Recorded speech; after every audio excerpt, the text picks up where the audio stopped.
Law point ആണ്. അച്ഛനോ? ഞാൻ വിചാരിച്ച ഏതോ കുത്തക മുതലാളിയാണെന്ന് പേടിച്ചു പോയി. മുതലാളിമാരെ എന്തിനാ പേടിക്കുന്നത്? അവരെ മാത്രമാണ് അച്ഛാ പേടിക്കേണ്ടത്. വിപ്ലവത്തിന്റെ ശത്രുക്കൾ, സ്ഥിതി സമത്വത്തിന്റെ പാതയിലെ കുപ്പിച്ചില്ലുകൾ, കാരമുള്ളുകൾ, കാളസർപ്പങ്ങൾ. ഇങ്ങനെ പേടിച്ചുള്ളൊരു ജീവിതം നിനക്ക് വേണോ പ്രഭേ? വക്കീൽ ഭാഗം പഠിച്ചിട്ട് നീ എന്താ കോടതി പോകാത്തെ? കോടതി പോകാൻ വേണ്ടി അല്ല അച്ഛൻ ഞാൻ വക്കീലായത്. നേതൃസ്ഥാനത്തേക്ക് ഉയരാൻ ഇപ്പൊ എല്ലാരും LLB എടുക്കണ്ടല്ലോ. സാധാരണക്കാരനല്ലെന്ന് മറ്റുള്ളവരെ തോന്നിക്കാൻ ഇതാണ് അച്ഛാ പറ്റിയ മാർഗം. കോടതി കേസ് ജയിക്കാനൊക്കെ നല്ല മിടുക്ക് വേണ്ടേ? നീ ലോ പോയിന്റ്സ് ഒക്കെ എഴുതിയെടുക്കാണെന്നാ ഞാൻ കരുതിയത്. അല്ല, ഇത് ഞങ്ങളുടെ താത്വികമായ പുസ്തകങ്ങളാണ്. ഞാനാണിപ്പോ മാനങ്കര മണ്ഡലത്തിലെ പാർട്ടിയുടെ ബുദ്ധിജീവി. സ്റ്റഡി ക്ലാസ്സുകളൊക്കെ എടുക്കുന്നത് ഇപ്പൊ ഞാനാണ്. ബുദ്ധിജീവി ആയില്ലെങ്കിൽ ഭയങ്കര പ്രശ്നമാണ് അച്ഛാ. എന്ത് പ്രശ്നം? സമരത്തിന് പോണം, അടിപിടിക്ക് പോണം, അങ്ങനെ പല രീതിയിലും നമ്മുടെ തടി കേടാകും. ബുദ്ധിജീവി ആകുമ്പോൾ നമ്മൾ പുറകിലിരുന്ന് ചുമ്മാ ആഹ്വാനങ്ങൾ ചെയ്തുകൊണ്ടിരുന്നാൽ മതി. ഫാക്ടറി അടച്ചു പൂട്ടിക്കുക, പോലീസിനെ ആക്രമിക്കുക, മുതലാളിയെ കുത്തിക്കൊല്ലുക. നമ്മളൊന്നും അറിയണ്ടല്ലോ, എല്ലാ അണികൾ ചെയ്തോളും. അപ്പൊ ഈ രാഷ്ട്രീയം എന്ന് പറഞ്ഞാൽ കൊല്ലും കൊലയാണോ? അതായത് മനുഷ്യന്റെ ബേസിക് നീഡ്സ് എന്തൊക്കെയാണ്? Food, clothing, shelter. അതാണല്ലോ. അത് മാറി. ലോകത്ത് എവിടെയെങ്കിലും ഫുഡിന് വേണ്ടിയോ ക്ലോത്തിങ്ങിന് വേണ്ടിയോ ഷെൽട്ടറിന് വേണ്ടിയോ സമരം നടന്നിട്ടുണ്ടോ? അതില്ല. സ്വാതന്ത്ര്യത്തിന് വേണ്ടി നടന്നിട്ടുണ്ട്. സ്വാതന്ത്ര്യത്തിന് വേണ്ടി മാത്രമേ നടന്നിട്ടുള്ളൂ. ഉട്ടോപ്യൻ യുഗത്തിലല്ല നമ്മൾ ജീവിക്കുന്നത്. റിവിഷനിസ്റ്റുകൾ, പ്രോലറ്റേറിയറ്റ്സിന്റെ കാലാകാലങ്ങളായിട്ടുള്ള വിഘടനവാദം. എന്താണ് ഒക്ടോബർ വിപ്ലവം? വാട്ട് ഈസ് ചൈനീസ് മതിൽ? പറയൂ. അച്ഛന് സംശയം തീർക്കാൻ ഞാൻ കുറച്ച് പുസ്തകങ്ങൾ തരാം കേട്ടോ. ഈ ഭരണം കയ്യിലുള്ളപ്പോഴേ പാർട്ടിയെ വളർത്താൻ പറ്റും. അല്ലാതെ ഭരണം പോയിട്ട് പിന്നെ പറഞ്ഞിട്ട് പറയില്ല. പാർട്ടി വളർത്തലും അച്ചടക്കം കൂടി ഒരുമിച്ച് പറഞ്ഞാൽ എന്താ ചെയ്യാ? അതാണ് പ്രശ്നം. പാർട്ടി എന്നൊക്കെ പറഞ്ഞാൽ കുറച്ച് അച്ചടക്കമൊക്കെ വേണമെന്നാണ്.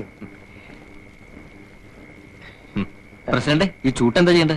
ചൂട്ട് നീ കുറേശ്ശെ തിന്നോ. കുത്തി കിടത്തടായി. ഒരു ചൂട്ട് എന്തെന്ന് അറിഞ്ഞുകൂടാത്തവനാണ് ജനസേവനത്തിന് ഇറങ്ങിയിരിക്കുന്നത്. ഇതായിരിക്കും KRPയുടെ അച്ഛൻ. അച്ഛന് മനസ്സിലായില്ലേ? KG പൊതുവാൾ ഞങ്ങളുടെ മണ്ഡലം പ്രസിഡന്റ്. എന്ത് ചോദ്യാണ്? അറിയാണ്ടിരിക്കോ? പ്രത്യേകിച്ച് മാനങ്കര മണ്ഡലത്തിൽ ഒരു വോട്ടർ. നമ്മുടെ പേരെന്താണ്? രാഘവൻ നായർ. മിസ്റ്റർ രാഘവൻ നായർ. ഈ പയ്യനുണ്ടല്ലോ KRP, മിടുക്കനാ. ഇവൻ വലിയവനാകും. ചൂട്ട് കത്തിക്കട്ടെ. ഞങ്ങള് ഒരു വലിയ സന്തോഷ വാർത്ത അറിയിക്കാനാണ് ഈ രാത്രി ഇങ്ങോട്ട് വന്നിട്ടുള്ളത്. എന്താണാവോ? INSPയുടെ ഭാരതയാത്രാ ഫണ്ടിനുള്ള പണപ്പിരിവ് ഉടൻ തുടങ്ങിയ. അത് സാരല്ല, 5000 10,000 എത്രയാണെന്ന് വെച്ചാൽ KRP ഏൽപ്പിച്ചാൽ മതി. അതല്ല ഞങ്ങൾ പറയാൻ വന്നേ. യശ്വന്ത് സഹായിച്ചാണല്ലോ ഭാരതയാത്രാ സംഘത്തിന്റെ നേതാവ്. ആരാ? കേട്ടിട്ടില്ലേ? INSPയുടെ ക്യാമ്പയിൻ ജോയിന്റ് സെക്രട്ടറി യശ്വന്ത് സഹായിജി. ഞാൻ കേട്ടിട്ടില്ല. അച്ഛൻ കുറെ കാലം തമിഴ്നാട്ടിലായിരുന്നല്ലോ. അതുകൊണ്ട് തമിഴ്നാട്ടിൽ ജീവിക്കുന്നവർക്ക് ഒരു അഖിലേന്ത്യാ നേതാവിനെ കേട്ടൂടെ? മിസ്റ്റർ നായർ, ഇനിയെങ്കിലും ഞങ്ങളുടെ നേതാക്കന്മാരുടെ പേരുകളൊക്കെ ഒന്ന് ബൈഹാർട്ട് ചെയ്യാൻ ശ്രമിക്കൂ. കത്തിക്കട്ടെ. കൊണ്ടുപോടാ അവിടുന്ന്. അപ്പൊ മിസ്റ്റർ നായർ, അഭിവന്ദ്യനായ സഹായിജി ഈ മാനങ്കരയിലും ഒരു ദിവസം തങ്ങുന്നുണ്ട്. അന്നേ ദിവസം അദ്ദേഹത്തിനുള്ള ലഞ്ച് ഈ വീട്ടിൽ തന്നെ കൊടുക്കണമെന്ന് KRP ഭയങ്കരമായി അപേക്ഷിച്ചുകൊണ്ടിരിക്കുകയാണ്. ഈ ലഞ്ച് തട്ടിയെടുക്കാൻ ഞങ്ങളിൽ തന്നെ പ്രമുഖരായ പലരും കളിക്കുന്നുണ്ട്. നിങ്ങൾക്ക് ഭാഗ്യമുണ്ടെങ്കിൽ സഹായിജി ഈ വീട്ടിൽ നിന്ന് ഉണ്ണും. അച്ഛാ, അങ്ങനെ വല്ല വീട്ടിൽ നിന്ന് ഉണ്ണുന്ന ആളല്ല സഹായിജി. അല്ല പിന്നെ സഹായിജി ഇവിടുന്ന് ഉണ്ണണേ ദൈവത്തോട് പ്രാർത്ഥിച്ചോളൂ. ഞാനും ശ്രമിക്കാം. അപ്പം മറ്റേ KRP ഇനി ചൂട്ട് കത്തിക്കാവോ? നിന്റെ പണ്ടാറടിക്ക ചൂട്ട്.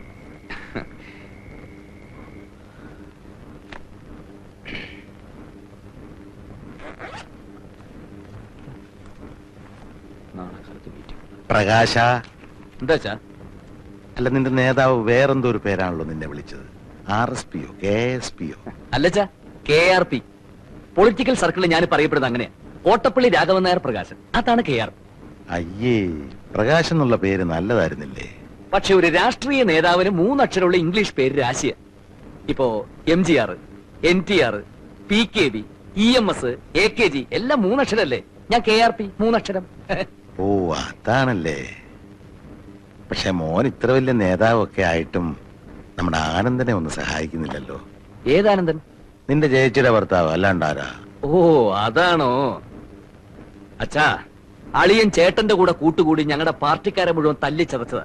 അച്ഛനറിയോ, ഇപ്പൊ ഇവിടെ വന്നില്ലേ ഞങ്ങളുടെ മണ്ഡലം പ്രസിഡന്റ് പൊതുവാൾജി? അങ്ങയുടെ ഫ്രണ്ടിൽ തള്ളിയിരിക്കുന്ന 2 പല്ലച്ഛൻ ശ്രദ്ധിച്ചോ? അത് വെപ്പാ, അളിയന്റെ പണിയാ. ഞാൻ അറിഞ്ഞുകൊണ്ട് അളിയന് വല്ല സഹായം ചെയ്താൽ അതെന്റെ പൊളിറ്റിക്കൽ കരിയറിനെ മുഴുവൻ ബാധിക്കും. അച്ഛൻ വേറെ എന്തുകൊണ്ടും പറഞ്ഞോ? 6 മാസം കൊണ്ട് ഞങ്ങളുടെ മന്ത്രിസഭ വീഴുന്നും പറഞ്ഞ് ചൊറിയും കുത്തിര ആളിരിക്കുന്നുണ്ടല്ലോ ഇവിടെ. മൂപ്പരോട് പറ അളിയനെ രക്ഷിക്കാൻ. നിങ്ങൾ എന്താണെന്ന് വെച്ചാൽ തീരുമാനിച്ചു. ഒത്തിരി പണം ചെലവാക്കി പഠിപ്പിച്ചിട്ടും 2 ആള് ഒരു ജോലിക്കും പോകുന്നില്ലോ എന്നാ എന്റെ വിഷമം. എന്റെ കാര്യം അച്ഛൻ വിട്ടേക്ക്. അച്ഛാ, ഈ രാഷ്ട്രീയ പ്രവർത്തനം ഇപ്പൊ പഴയതുപോലെ ജയിലിൽ കിടക്കലും സ്വാതന്ത്ര്യം വാങ്ങലൊന്നും അല്ല. പിന്നെ ഞങ്ങൾക്ക് ഇപ്പൊ അധികാരം കയ്യിലുള്ളതുകൊണ്ട് ഒരു പ്രശ്നമില്ല. അച്ഛന് മനസ്സിലായില്ലേ? മറ്റൊന്നും അച്ഛനിപ്പോ ആലോചിക്കണ്ട. സഹായിജിയുടെ ലഞ്ച് നമുക്ക് കലക്കണം. അച്ഛാ, അതോടെ KRP എന്നുള്ള പേര് നോർത്ത് ഇന്ത്യ വരെ ഫേമസ് ആവും. അവിടെയാ പിന്നെ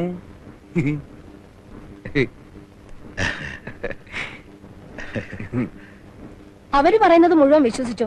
എനിക്കെന്താ, ഫേമസ് ആകും അത്രേ. അവരെ എങ്ങനെങ്കിലും നിർബന്ധിച്ച് ജോലിക്ക് വിടാനല്ലേ ഞാൻ നിങ്ങളോട് പറഞ്ഞത്. എടീ, ഞാനൊരു കാര്യം തീർത്തു പറയാം. നമ്മുടെ മക്കൾക്ക് എന്നെക്കാളും നിന്നെക്കാളും ബുദ്ധിയുണ്ട്. നമ്മൾ മനസ്സിൽ കാണുമ്പോ അവർ മരത്തിൽ കാണും. നിനക്കറിയാവോ, ട്രാക്ക് മാറി ഓടിയ തീവണ്ടിക്ക് സ്വന്തം കുപ്പായ ഊരി കത്തിച്ച് സിഗ്നൽ കൊടുത്തവനാ ഞാൻ. അന്നത്തെ റെയിൽവേ മിനിസ്റ്റർ സീതാരാമയ്യ ഇങ്ങോട്ട് നോക്കിയേ, എന്നെ കെട്ടിപ്പിടിച്ച് പറഞ്ഞെന്താണെന്നറിയോ? ബഹുത്തച്ച നായർന്ന. അതിനിപ്പോ ഞാനെന്ത് വേണം? നീ ഒന്നും വേണ്ട. അവര് പറഞ്ഞ ന്യായം ഉണ്ടെന്ന് ബുദ്ധിയുള്ള എനിക്ക് തോന്നി, ഞാനീ പോന്നു. പ്രഭാകരനോട് കല്യാണം കഴിക്കുന്ന കാര്യം പറഞ്ഞോ നിങ്ങള്? ആ, അത് ഞാൻ മറന്നു. ഇതാ നിങ്ങളുടെ കുഴപ്പം. സായിപ്പിനെ കാണുമ്പോ കവാത്ത് മറക്കും. ലതികയുടെ കല്യാണത്തിന് മുമ്പ് അത് നടത്തിയില്ലെങ്കിൽ നാണക്കേടാ. തന്നെയല്ല, ഞാൻ നിങ്ങളെ പോലെ ചെറുപ്പമൊന്നുമല്ല. എനിക്ക് വയസ്സായി വരിക. സഹായത്തിന് ആരെങ്കിലും ഇല്ലാതെ എങ്ങനെയാ? ഭാനു, ലതികയുടെയും പ്രഭാകരന്റെയും പ്രകാശിന്റെയും എല്ലാവരുടെയും കല്യാണം ഞാൻ അതാത് സമയത്ത് വേണ്ട പോലെ നടത്തും. ആ. നടത്തിയാ മതി.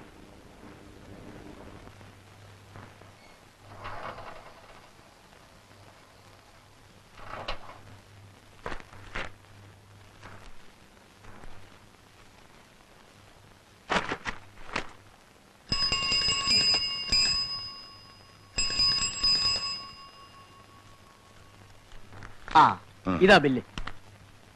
360 രൂപയോ? അതെ, ഇപ്പൊ തരുന്നുണ്ടോ? ഏ, നേരം പോയി സാറേ. നാളെ വരുമ്പോ പൈസ എടുത്തു വെച്ചേക്കണേ.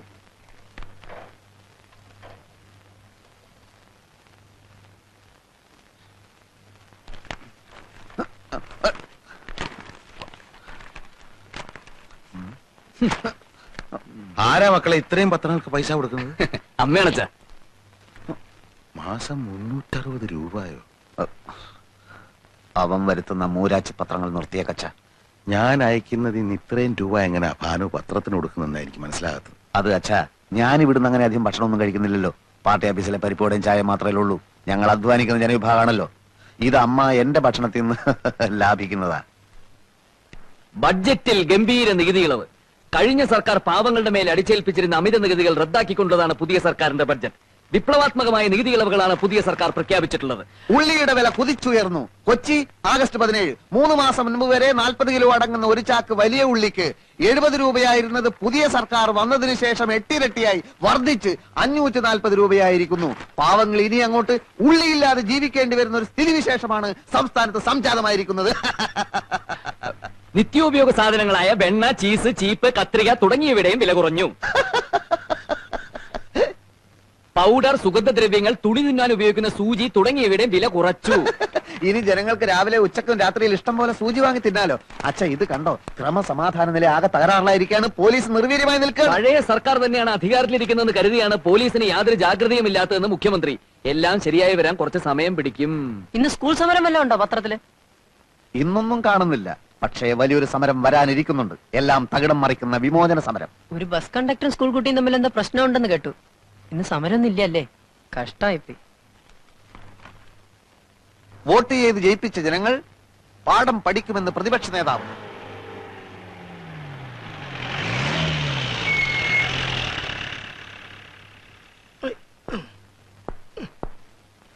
വരാനുള്ളത് വല്ല വിധേനയും വഴി തെങ്ങുന്ന് കരുതി.